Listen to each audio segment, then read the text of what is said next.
नमस्कार साथियों, आज की इस वीडियो में हम आपको बताने वाले हैं एनआरसी 2025 के बारे में जो नया अपडेट आया है उसके बारे में। तो साथियों, आज की इस वीडियो में आपको हम जानकारी देने वाले हैं क्या सच में नियम लागू होने जा रहा है कि अगर आपके पास कागज नहीं है तो आप देश में नहीं रह सकते। क्या आपको देश से बाहर कर दिया जाएगा, या आप अगर 60 साल 70 सालों से भारत में रह रहे हो तो आपका क्या होगा। साथियों, पूरी वीडियो को ध्यान से देखिएगा क्योंकि बहुत ही बड़ा अपडेट निकल के सामने आ रहा है जो कि आप सभी लोगों को जानना बेहद ज़रूरी है। तो चलिए बिना किसी देरी के अपनी इस वीडियो को स्टार्ट करते हैं। यहाँ पर आप लोग स्क्रीन पर पढ़ सकते हो, लिखा हुआ है 2025 में एनआरसी यानी कि नेशनल रजिस्टर ऑफ सिटीजन्स को लेकर पूरे देश में एक बार फिर से चर्चा तेज हो गई। इस प्रक्रिया के तहत यह तय किया जाएगा कि देश में कौन जो है नागरिक कानूनी रूप से रह रहे हैं और कौन अवैध तरीके से देश में रह रहा है। पहली बार एनआरसी जो थी वो असम में 2019 में लागू हुई थी, जिसमें लगभग 19 लाख लोग सूची से बाहर किए गए थे। जी हाँ साथियों, 19 लाख लोगों की नागरिकता पर संकट मंडरा रहा था और उनकी नागरिकता संदिग्ध मानी गई थी। अब खबरें ये हैं कि अब आने वाले समय में इसे पूरे देश में लागू किया जा सकता है और इसी कारण लोगों में चिंता और सवाल बढ़ रहे हैं, क्योंकि मैंने आपको पहले ही बताया हुआ है कि आपके Aadhaar card, PAN card, ration card, ये सभी डॉक्यूमेंट को सरकार आपकी नागरिकता का प्रूफ नहीं मानेगी। नागरिकता का प्रूफ किसको मानेगी वो भी मैंने आपको बताया था। तो पूरी डिटेल आज हम आपको बताते हैं और बहुत से लोग आप में से ऐसे होंगे जो नहीं जानते हो कि ये एनआरसी होती क्या है और इसके तहत इसका इतिहास क्या है और ये इसमें आपका नाम होना क्यों ज़रूरी है। तो चलिए आगे बढ़ते हैं और एक एक करके सभी चीज़ें आपको समझाते हैं। नंबर 1 पर देखिए आ जाता है एनआरसी है क्या और इसका इतिहास। देखिए, एनआरसी को हम लोग बोलते हैं नेशनल रजिस्टर ऑफ सिटीजन्स। ये एक सरकारी रिकॉर्ड होता है जिसमें भारत के वैध नागरिकों की सूची होती है। यानी जब इससे पहले जनगणना हुई थी उस बेस पे आप लोग की सूची जो है तैयार की गई थी, जिसमें अगर आपका जन्म नहीं हुआ होगा उस टाइम तो फिर आपके जो पिताजी रहे होंगे, बाबा, परदादा, बाबा, उनका नाम होगा। तो उसके तहत वंशावली के तहत आप लोग की इसमें पहचान की जाती है। इसका उद्देश्य होता है देश में कानूनी रूप से रह रहे लोगों को और अवैध रूप से रह रहे लोगों की पहचान करना। और ज़्यादा पुरानी भी नहीं उठाई जाती है लिस्ट, मुश्किल से 2011 में जो जनगणना हुई थी उस हिसाब से ये लिस्ट बनाई जाएगी और इसमें आपका नाम तो होगा ही भाई, क्योंकि 2011 में अभी देखा रहा 10 साल पहले, लगभग 14-15 साल पहले भी जनगणना होकर उठी है। तो उस हिसाब से एनआरसी की लिस्ट बनी थी। 2019 में इसे एक बार असम में लागू भी किया गया, जिसमें कई लोग दस्तावेजों की कमी, गलत जानकारी या रिकॉर्ड में त्रुटियों के कारण सूची से बाहर कर दिए गए। अब 2025 में इसे पूरे देश में लागू करने के लिए नए ड्राफ्ट नियमों पर चर्चा हो रही है और हो सकता है आगे आने वाले कुछ महीनों में इसे पूरे देश में लागू कर दिया जाए। अब हम आपको बताते हैं संभावित 2025 के संभावित नए नियम। देखिए, केवल आधार कार्ड या पैन कार्ड नागरिकता का सबूत नहीं माने जाएंगे।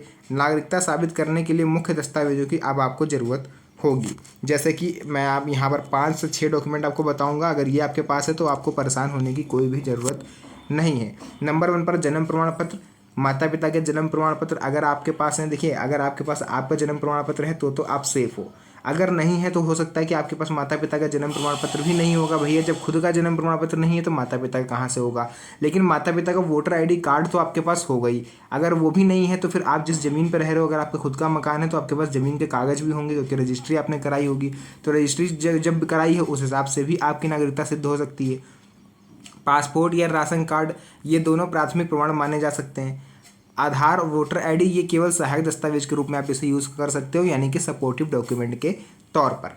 नए नियमों में फैमिली ट्री वेरिफिकेशन भी जोड़ा गया है, जिसमें केवल आपके ही नहीं बल्कि आपके बाप, दादा, परदादा की पहचान भी साबित करनी पड़ सकती है, क्योंकि उससे पहले जो जनगणना हुई थी 2011 से पहले, तो उस टाइम आपका हो सकता है जन्म भी ना हुआ हो।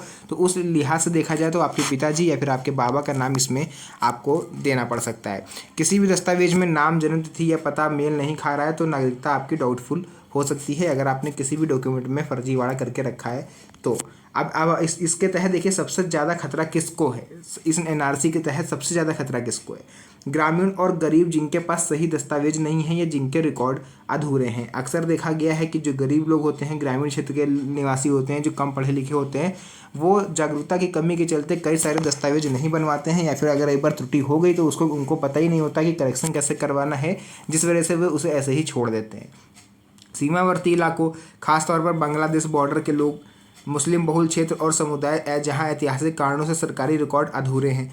तो ये इन लोगों को थोड़ा सा खतरा हो सकता है। या फिर दलित और आदिवासी समुदाय जिनके पूर्वजों के पास कभी पक्के सरकारी कागजात रहे ही नहीं हैं, तो ये लोग भी थोड़ा सा प्रॉब्लम में पड़ सकते हैं। सरकार का पक्ष और कानूनी प्रक्रिया की बात करें अगर, तो सरकार का कहना है कि किसी को भी कानून प्रक्रिया के बिना देश से नहीं निकाला जाएगा। सरकार ने ये क्लियर कर दिया है कि पूरी कानूनी प्रक्रिया का पालन किया जाएगा और ऐसे ही नहीं किसी को देश से बाहर किया जा सकता।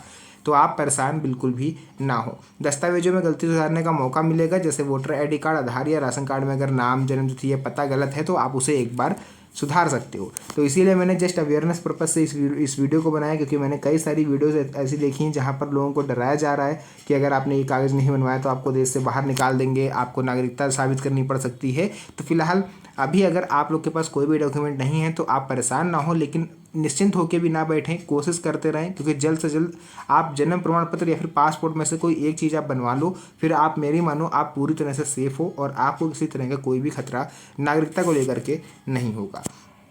कानूनी और प्रशासनिक प्रक्रिया आम नागरिकों के लिए थोड़ी सी जटिल हो सकती है।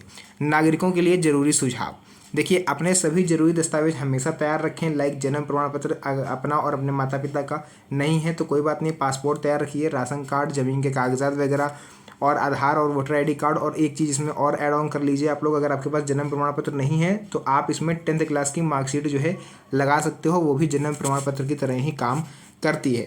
और अगर किसी दस्तावेज में आपको लग रहा है कि गलती है नाम की, पते की, तो उसको तुरंत जाके सही करवाएं। ध्यान रहे आधार और पैन अब प्राथमिक नागरिकता प्रूफ नहीं है, इसलिए पासपोर्ट या राशन कार्ड जरूर बनवाएं और अपडेट रखें। राशन कार्ड भी नहीं माना जाएगा, इसमें मेन जो है वो पासपोर्ट है आपका, आपको पासपोर्ट बनवा लेना चाहिए अगर संभव हो तो। लोकतांत्रिक अधिकार और संभावित चुनौतियाँ, विशेषज्ञों का कहना है कि अगर प्रक्रिया सही तरीके से लागू हो तो फर्जी नागरिकों की पहचान भी संभव है, लेकिन भारत जैसे विशाल देश में लाखों करोड़ों लोगों के पास अधूरे या पुराने दस्तावेज हैं, जिससे निर्दोष लोगों की नागरिकता पर भी खतरा आ सकता है। गरीब, ग्रामीण और अल्पसंख्यक समुदाय पर इसका असर हो सकता है, जिससे भेदभाव की आशंका भी बढ़ सकती है। जागरूकता ही इसमें आपकी सुरक्षा है। देखिए सही और अपडेट दस्तावेज ही आपको नागरिकता विवाद से बचा सकते हैं। समय समय पर सरकारी घोषणाओं और प्रक्रियाओं की जानकारी लेते रहें। दस्तावेजों में किसी प्रकार की गलती को नज़रअंदाज ना करें, उसमें तुरंत सुधार करें।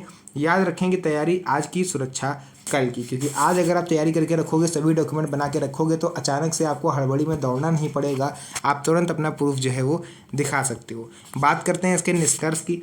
देखिए एनआरसी 2025 का मुद्दा सिर्फ एक प्रशासनिक प्रक्रिया नहीं बल्कि करोड़ों लोगों की नागरिकता और पहचान का सवाल है। अगर हम सतर्क रहें, समय पर दस्तावेज सुधार लें और सही जानकारी रखें तो न केवल अपने अधिकार सुरक्षित रह सकते हैं बल्कि किसी भी कानून के तहत अपनी पहचान और भविष्य को भी बचा सकते हैं। तो साथियों, जितना भी अपडेट निकल के आ रहा था, जो भी नई सूचना थी, मैंने आपको बता दी एनआरसी को लेकर के। और जिनके पास अभी फिलहाल डॉक्यूमेंट नहीं है, बिहार जैसे राज्यों में जहाँ पर चुनाव होने वाले हैं, तो इसलिए सरकार ऐसे राज्यों में बहुत ज़्यादा सख्त हो गई है जहाँ पर इलेक्शन है, तो ऐसे लोगों को झटका माना जा सकता है अगर आपके पास प्रूफ नहीं है या फिर कागजात नहीं है। लेकिन आप जल्द से जल्द उसे बनवाने की कोशिश करें, जितनी जल्दी संभव हो सके उतनी जल्दी। तो बाकी इस वीडियो को अपने यार दोस्तों और रिश्तेदारों के साथ भी शेयर करिए, देश के हर कोने में इस वीडियो को पहुंचाइए ताकि सभी लोगों को इस चीज़ के बारे में पता चल पाए। तो फिलहाल के लिए आज के इस वीडियो को हम लोग यहीं पर एंड करेंगे। मिलते हैं आप सभी से नेक्स्ट वीडियो में एक और अच्छी इंटरेस्टिंग मज़ेदार वीडियो के साथ। तब तक के लिए धन्यवाद। जय हिंद।